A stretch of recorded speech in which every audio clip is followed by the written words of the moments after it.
How I Got Here, the inside stories of startups and innovation in travel and transportation, with your hosts, PhocusWire's Kevin May and Mozio's David Litwak.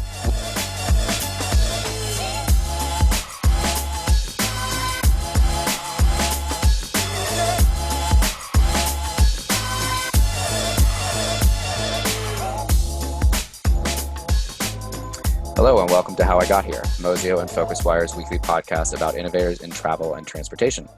Today we're joined by Greg O'Hara, the founder and senior managing director of Certares. Certares is a private equity firm that owns stakes in established and traditional travel companies like Amex GBT and Travel Leaders, invests in growth stage rounds at companies like Getaway, and takes public positions in companies like LATAM and TripAdvisor and much more. Greg is known in our industry as the consummate deal maker, so we're thrilled to have him on today. Thanks for joining us, Greg. Great to be here. Thanks for having me. So we like to start all these interviews off the same way, which is for us to ask you how you got here. Well, I've got an interesting windup for that, so I'll try to be as brief as I can. But was both uncertain and unlikely. So I grew up in a small town in Canada, had a decent education, and found my way to the U.S. where I started my own business. I ended up selling that business to Ross Perot, and while I was at Perot, I did one small airline deal, for those of you who remember, it was out of Colorado Springs, where we did an outsourcing deal for Western Pacific Airlines, and which I don't believe is an airline anymore. And Sabre found me around that time, having done this, because they had tried to get into the outsourcing business and couldn't, and were interested as to how I was able to get an outsourcing deal done with an airline with no intellectual property, when they were sitting on all kinds of intellectual property and couldn't seem to do that.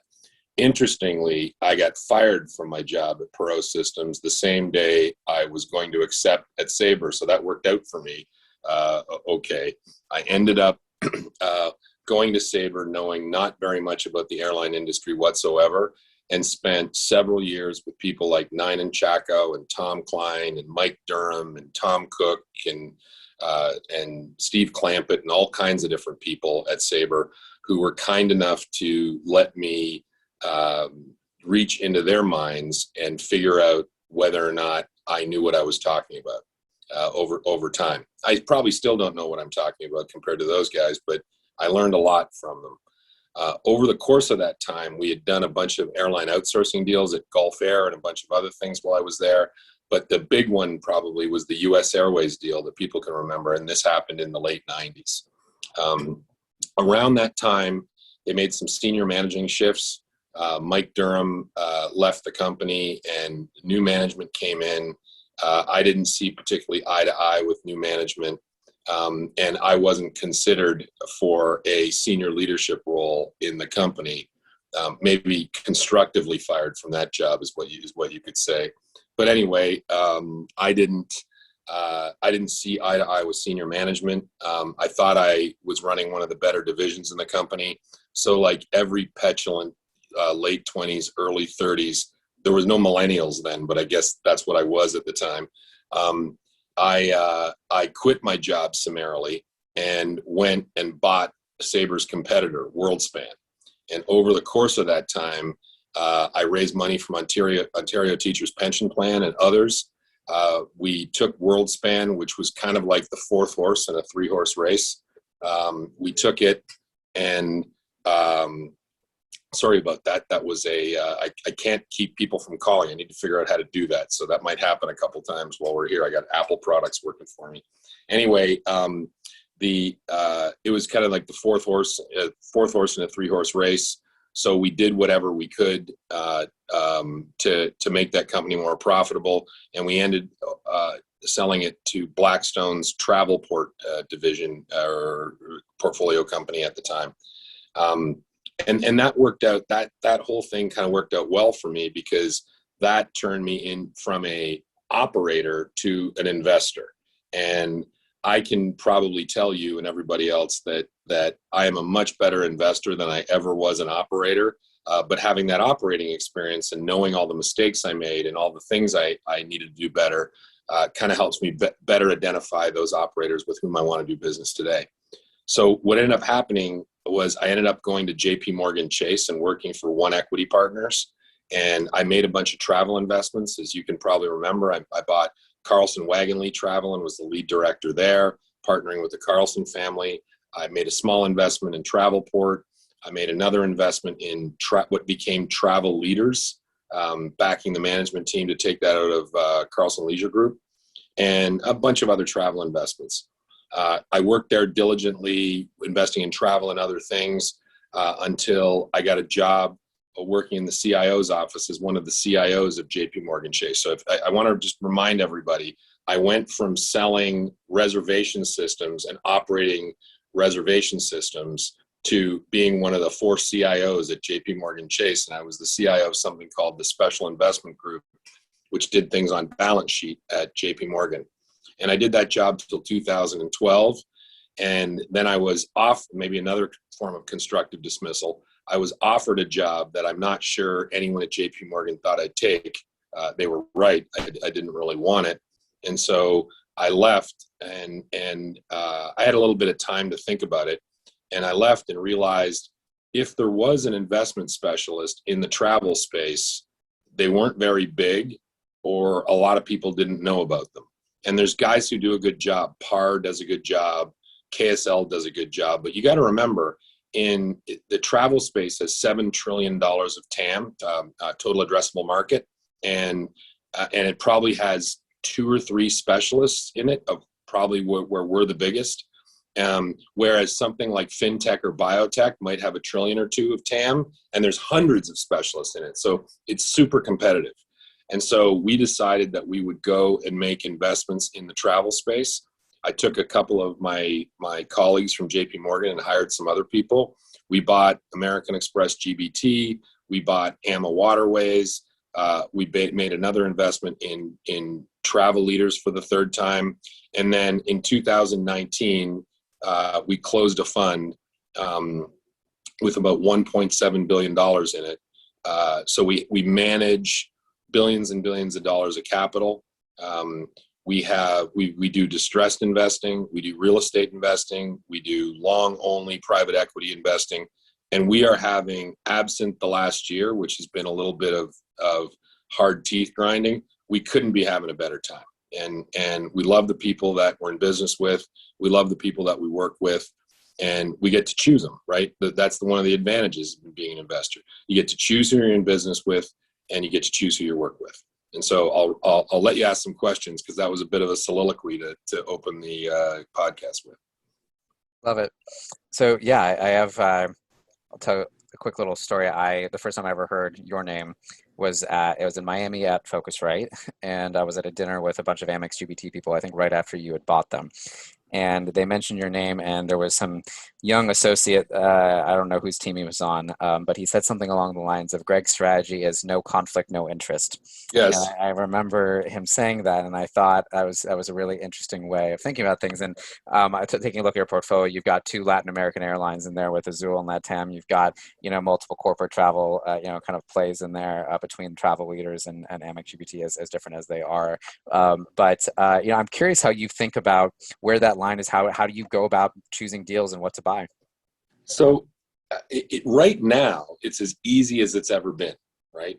So I'll answer the question in 2 parts: before the crisis and after the crisis.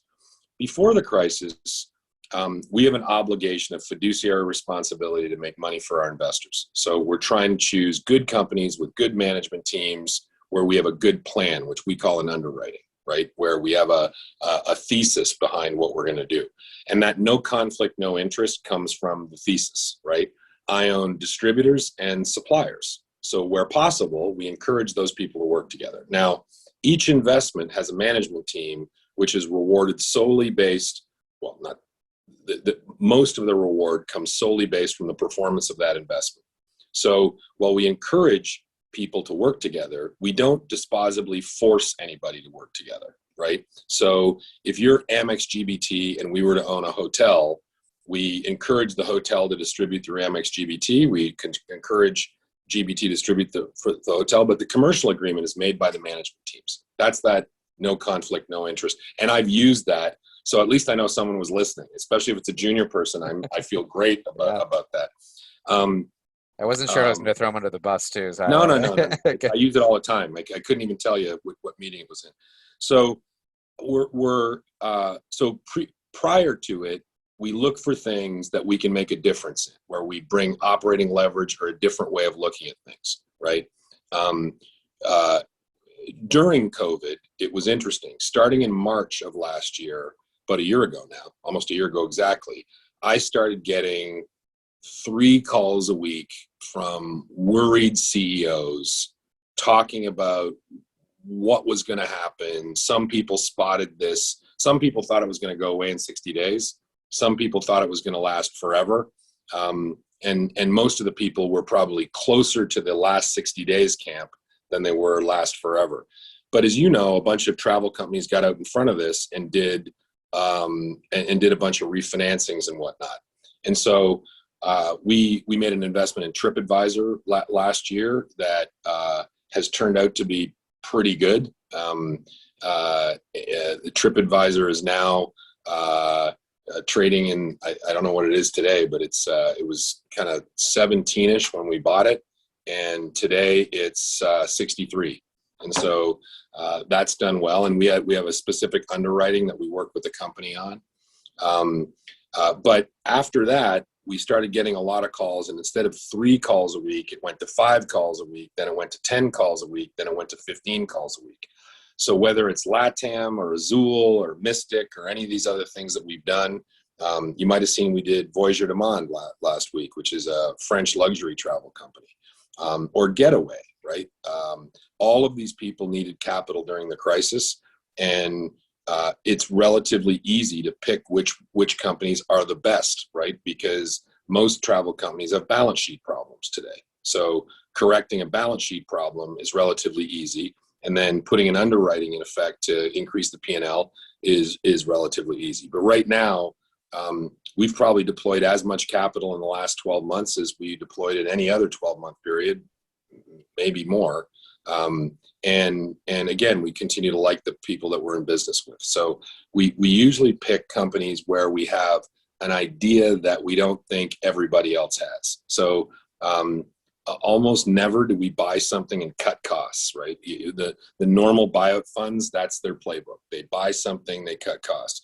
We're in the grow revenue camp, grow employee base camp. So we're always trying to figure out how to get bigger. Travel is a business that rewards scale like no other. So getting bigger is generally better. I won't say in every case better, but generally better. Okay, great. Thanks for joining us, Kev here.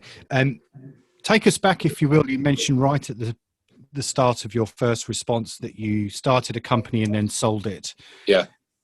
What was that company, and what was your... That's embarrassing. No, this is the stories we're looking for. Come on. No problem. This is embarrassing. So it was called Automated Time Systems. What it did is it made, it's a long story, but it made punch clocks that self-tabulated. So if you took a credit card and you swiped it through a terminal, that would say what time you got to work and what time you ended. And then we got into activity-based costing, and we sold it to people like Honda and Lear Seating and Chrysler and all kinds of different people. And so we wrote the code, we installed the systems ourselves, we bought hardware and modified it for the punch cards. And I did that from about 91 to about 95. Does that imply that you're a techie originally, or did you come at it first as a business person? Oh, techie. I was an undergraduate physicist. Okay. Just to tout my nerdly credentials and to make sure I'm absolutely in the right camp in terms of fun versus nerd. Right. So a couple of other things to ask you about then. I don't know if I counted 2 or 3 occasions where you said you were either fired, nearly fired, didn't see eye to eye, etc., etc. What would you say is it about either your business operational style or your personality even that has set you at loggerheads with various people that have led to you either leaving or being fired? So this is interesting. I don't think I've ever said this out loud before, other than privately. I was ambitious as a young guy. I grew up in a small town and had, I would say, pretty big dreams. And being good at school gave me a lot of confidence. Mm-hmm. And so I would tell you that my personality evolved a great deal as I achieved success. So in other words, the things I was doing to foster that ambition mm-hmm. were the things that were keeping me from getting the promotion or raise or getting the nod to do things. And so as over time, I started to have some success. Those elements of my personality that were holding me back came out just about as fast as they went in. Because, so for instance, at WorldSpan, the whole idea there was I wanted to be in charge of something, and I knew that if I bought it, I could put myself in charge. I often talk to my 15-year-old who's not much of a football player. His idea is to buy a team so he can play for the team, right? And so it's the same, and he came up with that independently of me. So that was kind of it. And I would say I recognize that in many of the people who work for our portfolio companies. Some of the most talented people that we have and the most ambitious people that we have often have affectations that prevent them from getting the jobs that they want and they think they deserve. And so I think I've been somewhat successful at recognizing that in some of our most talented people. And I often take those people under my wing. It isn't really tell them how to do their job better, but tell them how others see them and kind of cop to the mistakes I made in this specific thing. So I can, in this specific instance, so that I can help them improve what they're doing. So I'm actually curious to ask about that, because I feel like there's obviously a balance in how much of those qualities are what made you successful, right? Like, and you don't want to stamp them out, and like you want to put them at the top of a company and just be like, great, go crazy. Like everyone else is gonna, judge you for this, but but we believe in you, versus the balance. Like, I mean, obviously sometimes those are just truly toxic personality traits. How do you have that balance? These aren't really toxic. They're not toxic. It's like when you do something that you're proud of, try to let other people point it out instead of you pointing it out. It bothers other people when you point it out, but it doesn't bother other people when others point it out, right? It's just little... So just low EQ, mainly. Yeah, I definitely... Well, I don't even know if it's EQ, or one of the common traits that most ambitious people have, right, is that they are very comfortable with others not believing in them, right? Because if you look at, like, and I'm not comparing myself in this, but if you look at someone like Steve Jobs or Michael Dell, or like they were immune to criticism from others, and they don't really understand it because they have a unique vision for what they want to do. And so if you're that way, it doesn't really matter what other people think if you're doing a good job. And you don't realize that as you get to this, I've used this example a bunch of times, as you get to the senior ranks of a company, it's a little bit like a student council election, right? Nobody wants to elect a dummy or someone who's incompetent to student council, but you also have to be popular enough with people, right? That you recognize that it is both a competency process and a popularity process, and you have to do both. The first time I got a 360, sorry, I know I'm not supposed. So there's a review process that companies use that has your direct reports rate you, your contemporaries rate you, and senior management rate you. And it's amazing how different those ratings can be, right? So by the time I got to JP Morgan, my ratings were really high in all three categories. But when I started out as a junior manager, my ratings were very, very positive for the people who worked for me, a little less so for the people that were my contemporaries, and not at all good for the senior people, other than the person I worked directly for, right? It's very interesting. And when you get that kind of feedback, you realize you have to modify your behavior. And so that was really a key to unlocking a path forward for me in what I wanted to do in life.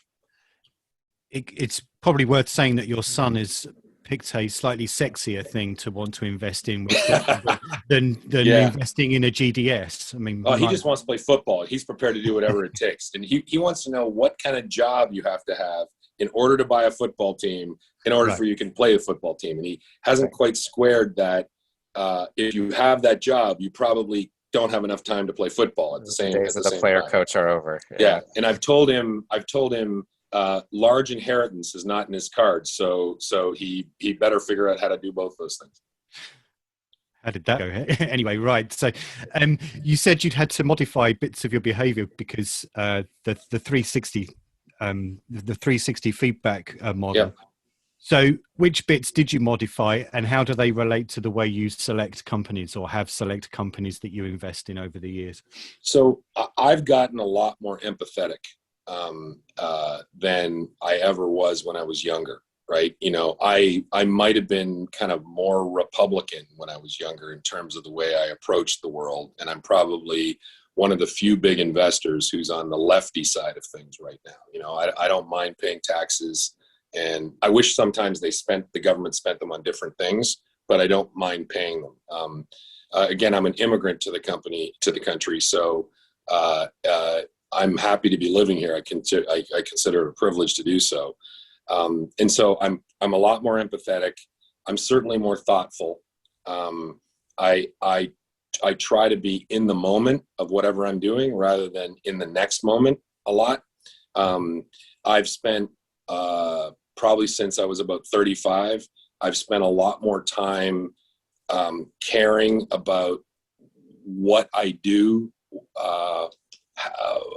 I feel an enormous sense of responsibility, for instance, especially during COVID, to keep as many people employed as possible. When I was younger in my career, I don't know whether that would have been the case. But today, I recognize the difference between having a job and not having a job, and having a job that pays well and getting raises and all those things. Those go along with my job now. I think I'm more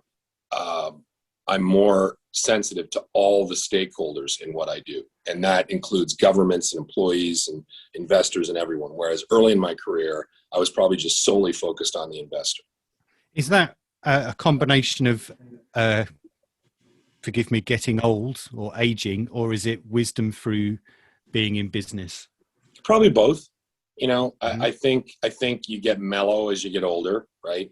I wish I had got married earlier, because I think that teaches you mutual forbearance better than anything else in life. You know, I don't have to win every argument at home, and if you do, it's kind of a sign that you likely have a problem. And so I translated that to business. That's probably a result of aging. I think having kids is a great thing to give you perspective on what's important in life.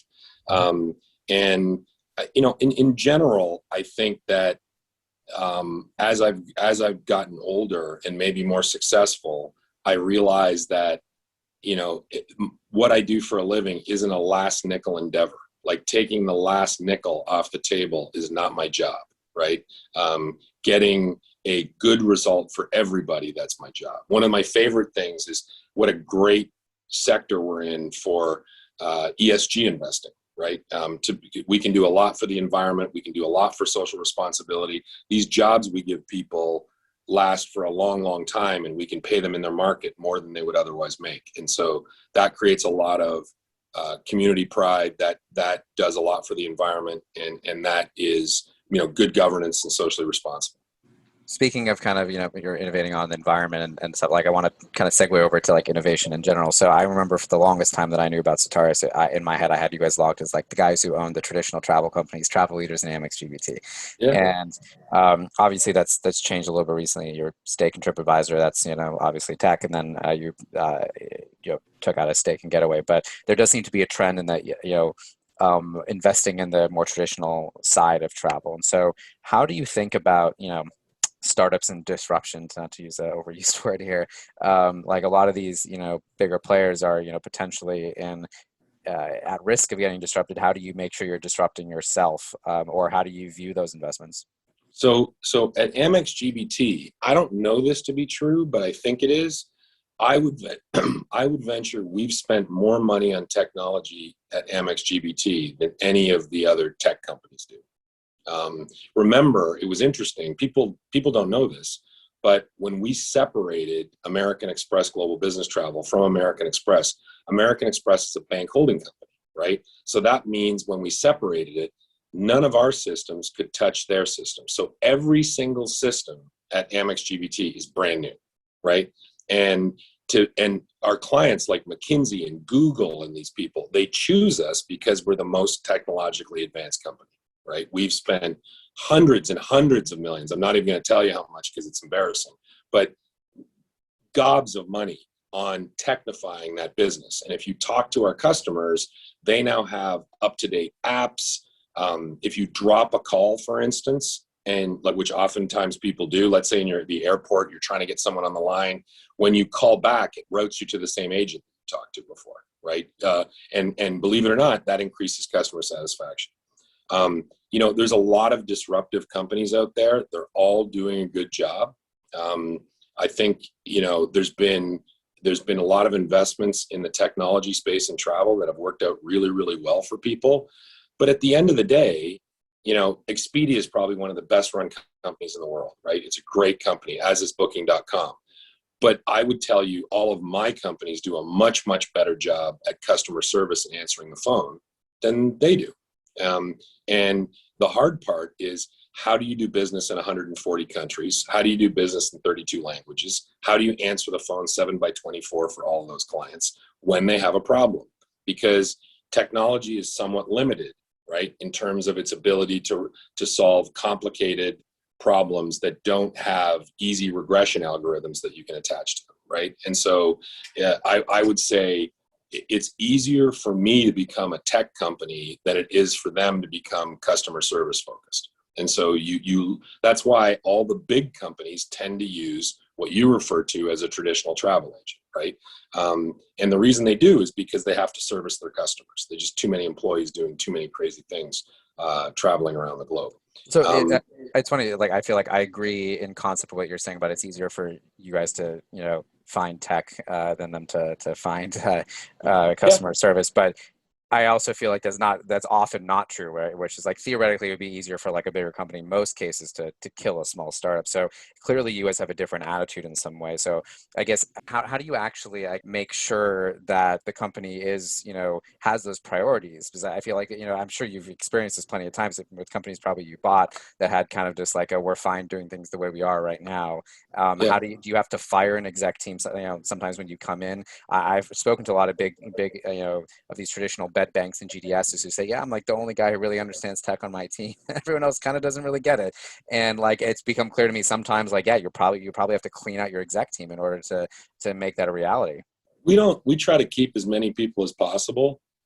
Sometimes as the company grows, we outstrip an executive's ability to manage that company, right? If you think of it, sometimes the founder class of people are the best people to find a company. There's another set of managers that are good at growing the company, and there's another set of managers that are good at managing that large company stably, right? So there are different people that go into that. But in answer to your question, I think the easiest way to put it is, while I wasn't a great operator, I'm a great board member, right? Like and a board's job is to advise management and be a sounding board for management on what they should or shouldn't be doing. It's not to tell them how to do it, but really set the strategy for the company, make sure the company is following all the rules, make sure, for instance, we're protecting people's data, right? Like if you look at the measures Amex GBT goes in compliance and data protection, InfoSec, it's far beyond what any of the startups could ever afford to do. They don't have enough customers to amortize the cost of doing InfoSec and compliance like we do. Right? They will never have that. And we made a huge investment in compliance at all of our businesses and InfoSec, so we can guard your credit card information, right? If you pay attention to what you guys have reported about people hacking into companies and whatnot, listen, we have to invest an enormous amount of money to protect your data, and we're going to keep investing in that money. And we're going to try to stay ahead of the technology curve whenever we can to protect our customers and our data. And that's not something that people talk about very much, right? They talk about their user interface. Remember that in corporate travel, a lot of the things in corporate travel are designed not to enable behavior, but to inhibit it, right? If you work for a big company like General Motors or something like that, they have a lot of rules that you have to follow. So a lot of the tech startups are trying to enable behavior, give you lots of choices, let you do whatever it is that you want to do. That works for some small businesses, but it's never going to work for businesses that have, $100 million to $1 billion travel budgets. They want us to follow the rules, right? And so we're trying to provide the best service for their employees while still following the rules. Some employees, when they want to stay at the Four Seasons, they don't like if the system doesn't let them stay at the Four Seasons, right? But they also don't want to stay at hotels that are so far from their business meeting that they have to fly there type of thing. So it's a good balance of how we do it. But there's a lot of great companies out there with great management teams. We'll see over the next 20 years if they can get to multi-billion dollars of sales or not. Remains to be seen. We're going to keep investing at a stiffer pace than they do. So it'll be interesting to see whether or not they can catch up. But it makes business fun, right? We welcome the competition because it just makes us sharper and better at our jobs. Tell us, Greg, do you have like a checklist for investments? At a most basic level, that this company that I'm going to invest in must adhere to these 5 particular traits, whether it's culture, whether it's financials or anything like that, or is it very much case by case basis? It's case by case. We have a diligence checklist, like Right. like companies have had to pay their taxes and can't commit OFAC violations and all those kinds of things that we go through. But in each case, it's different. Like the investment case for something like Getaway, as you can imagine, is completely different than the investment case for VDM and what those companies do. That's what I was talking about before. That's that underwriting. In other words, do we have a connection with the management team and a common philosophy on executing against this change in the business plan? We almost never buy anything and don't do anything to it, right? Almost never. Because in travel, if you're not, like we have this saying, activity or liquidity, right? So if we're not active in growing the company, we've run out of ideas, we'll sell it, right? We'll get liquid. And if you look at our portfolio, we haven't sold anything, right? Ever. So we keep buying things and we haven't sold them because we're finding new ways of expanding the businesses. Have there been opportunities to sell them on though? And it just we get offers every day. Sure. So you're always in that activity mode then, even though you might have an offer.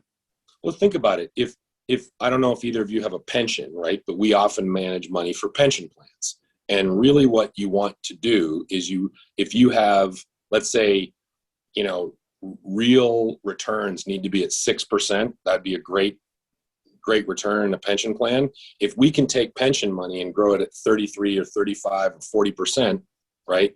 Like our lifetime cash on cash IRRs in this business, this team, have been 44% annualized. If you're the Harvard endowment or your Princeton endowment or you're the policeman's pension or any of these people, right? You want to grow that and compound that because that benefits your constituency in retirement. And so that's one of the coolest things we get to do is we make people, like if we do our jobs properly, we'll make people's lives better who've worked all their lives for schools or universities or hospitals. And when they retire, they're going to be able to live a better quality of life with higher distributions because of what we've done. So that's kind of like the higher purpose in investing people's money. But what we're really trying to do is just compound returns the best we can. And the way of doing that is making acquisitions and growing the businesses. It's not really by selling them. But if we ever run out of ideas on something, you'll see things come up for sale. Right, of course. Who would you say is the chief executive of a company that you've either worked for or invested in that you've learned from the most, if you can think of one? Oh, that's a dangerous question. Can I say, how about someone I've learned a lot from rather than the most from? Because I'm going to get nasty emails afterwards.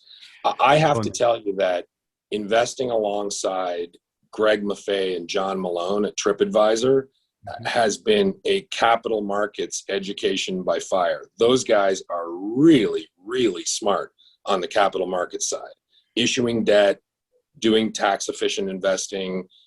They've got a vision for the company. Greg's a great leader. He is probably amongst the highest quality executives, in my opinion, in America. And so I'd love to be his partner. Now, he's the chairman of this. Yeah. We've had a bunch. Remember, I get to hire the chief executive, so I'd like to say all of them are awesome. Because if I didn't, I should have hired somebody else. So we try to find the best possible person for the job that exists. Yeah. So you mentioned something. I think this might be a good topic to wrap up our session here today. You mentioned about how for an industry that has 7 trillion TAM, we have a shockingly small number of people committed to it. And I've commented on this to friends before. It's like, I feel like travel is one of the industries that has the biggest delta between what people think they understand and what they actually understand. Everyone's been on a Euro trip. No one goes into healthcare saying, I've been in a hospital, therefore I know how to do your job for you. But everyone goes into our industry and says that.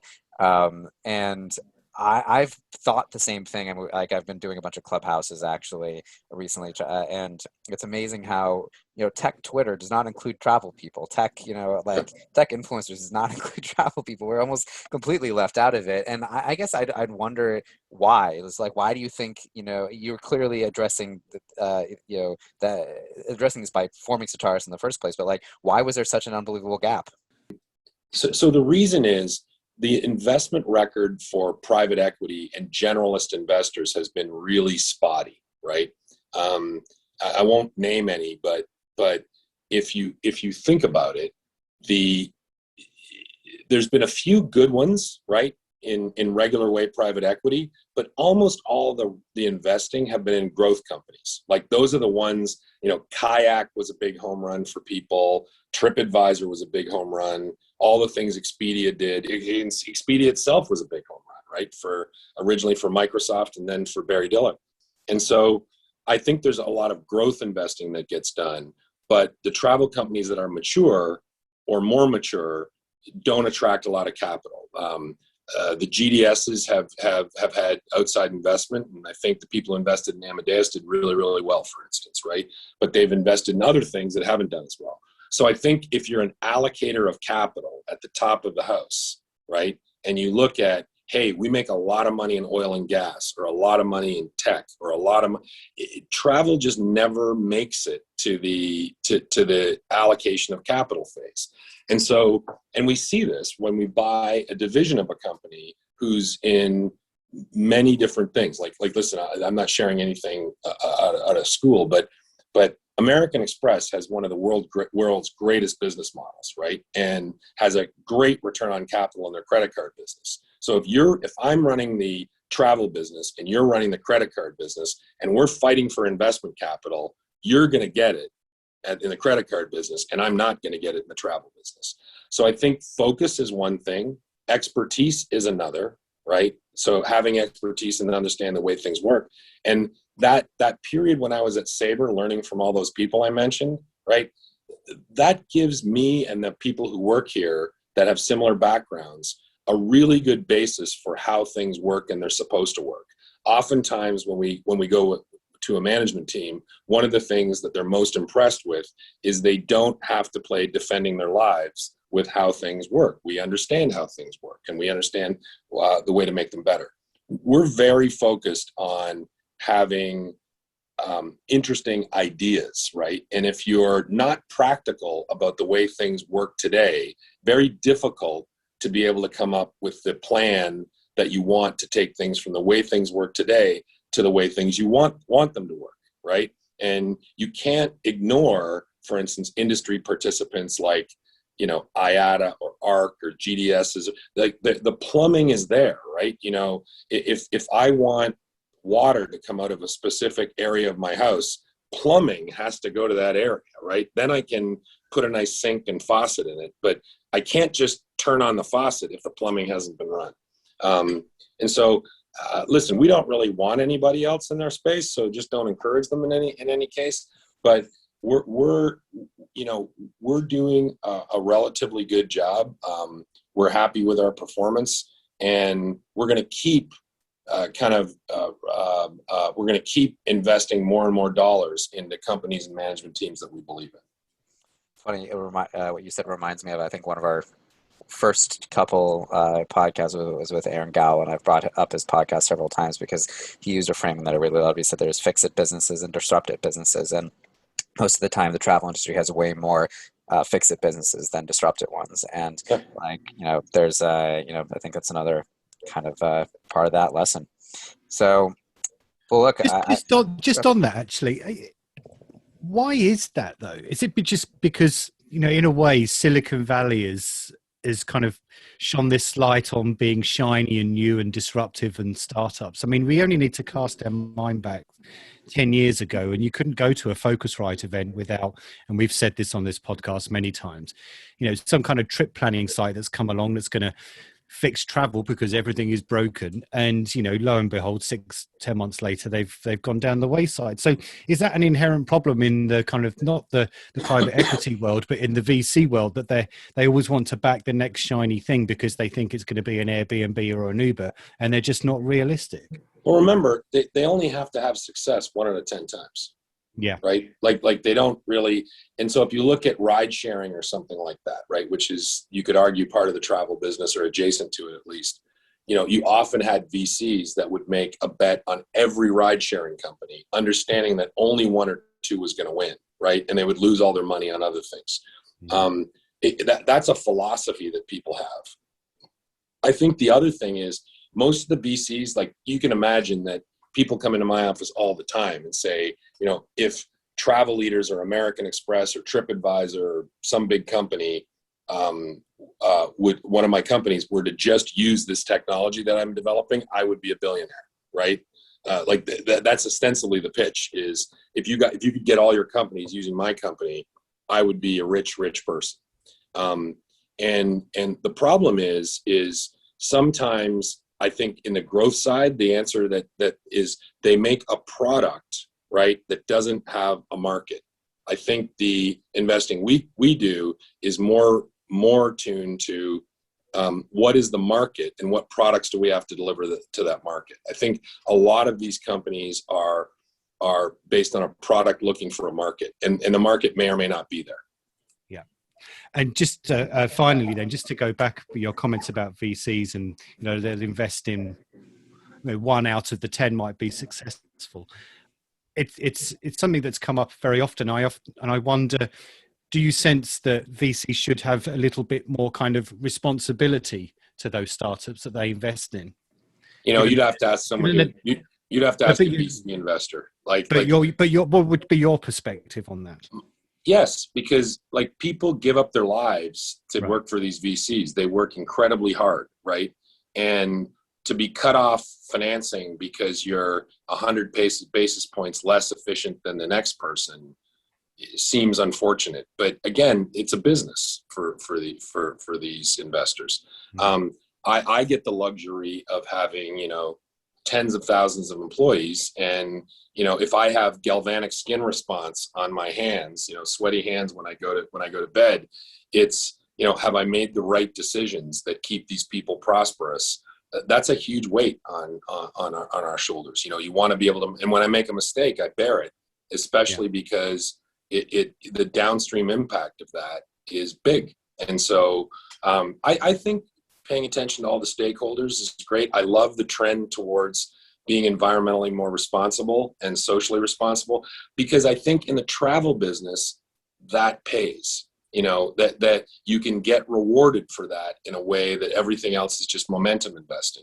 In the travel business, we can actually make more money because we can charge more for things, because that's what the public wants, is to be more socially responsible and more environmentally responsible. And so you'll notice a big bent for a lot of our companies. Like, we're tracking people's carbon utilization and telling them what it is. We're giving them ways to buy credits, right, in the aftermarket. We're doing all kinds of things. It's probably a write-off example, but it's an easy one to illustrate to your listeners. Yeah, and it's a long-term view, which is obviously sometimes some people don't adhere to. So anyway, we're out of time, Greg, unfortunately. Okay. So Greg O'Hara, thank you so much for joining us on How I Got Here. Thank you for having me.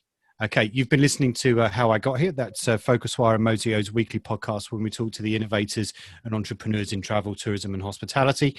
If you are not a subscriber, you can do all the usual places. That's iTunes, Spotify, Amazon, Alexa, Google Podcasts. Go on there, give us a review, give us a rating. We'd greatly appreciate it.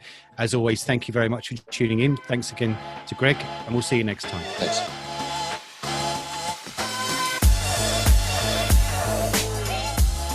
Thanks for listening to the How I Got Here podcast. We'll be back next week with more inside stories behind startups and innovation in travel and transportation. Check mozio.com/move for a complete write-up of the highlights of every podcast with translations into 5 languages. And get your daily dose of news on the digital travel economy by subscribing to the newsletter at PhocusWire.com. See you next week.